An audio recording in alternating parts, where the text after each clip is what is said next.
Hi, this is Vishan Borich from Team TUFF, and today I'm going to be giving you some tough love. We haven't had one of these talks in a little while, and today I specifically want to talk about what ifs. So let's roll the intro.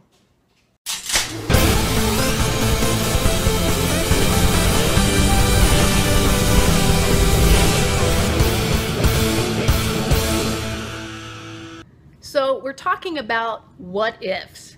I think most of us in our lifetime, we have those big moments, those big decisions that we make, but something holds us back. And it's that negative of the worst case scenario. Like a lot of times you may want to change careers, for example. Maybe the job you're in just isn't fulfilling, or you're not getting the type of income that you deserve. Or, there's a number of things that could be going on. So a lot of times before you go out and leave a situation, you think, well, what if I can't find a career that makes the type of income I'm making here? Or what if I can't even find a new job?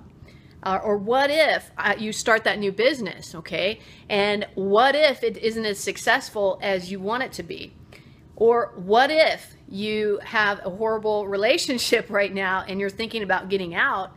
What if you can't ever find anybody as good as that person?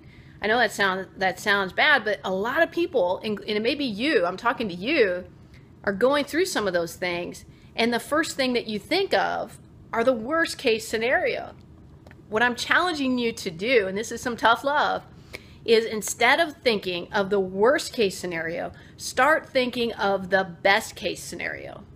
So what if you leave that job and you start a brand new business and your financial success and your happiness is so much greater than it was before that you can't even imagine why you stayed in that job to begin with?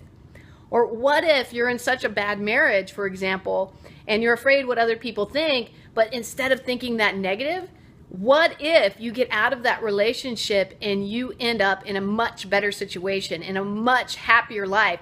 And what if you find somebody that's going to treat you like the person that you've always wanted to be treated, like the champion that you are, like the prince or the princess that you are?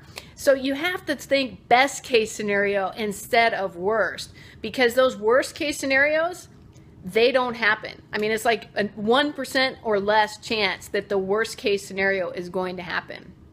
To me, doesn't that make it worth the risk? Well, it did for me, and I've had a lot of those scenarios that I just mentioned come up in my life. And at the time I thought, well, when I was starting a new business, I said, well, what if I can't find health insurance because I didn't have somebody else where I could sign on for health insurance? And what if I don't make enough money in order to support my family? Well, the second I flipped that around and I started thinking, what if I can really make this work? What if this is the best decision of my life? What if my business grows? What if I'm able to influence people just like you to make a better choice, a better life, and do something that you've always wanted to do and follow your passions? And you know what happened? When I started looking at life that way, in a more positive light, good things started coming towards me. I can't explain it. I don't know if it's magic or how it works, but when you really focus on the best case scenario, you'll find that some of the best things start coming your way. I don't know how it works, but it does work that way. But you can't have any doubts. If you start believing that, oh my gosh, this, the worst case scenario is going to happen, then lo and behold, you're attracting that type of negative result to you. So I challenge you to focus on the positive, look at your what ifs, and make them the best possible outcome you can imagine. And you may find that in doing that, the outcome is even better than you imagine. So that's my tough love for today. If you'd like more about me, you can reach me on my blog at tuffmamablog.com. You'll see the link right down here. Or you can check me out on my website at Team TUFF, and that's TUFF.com. Take care.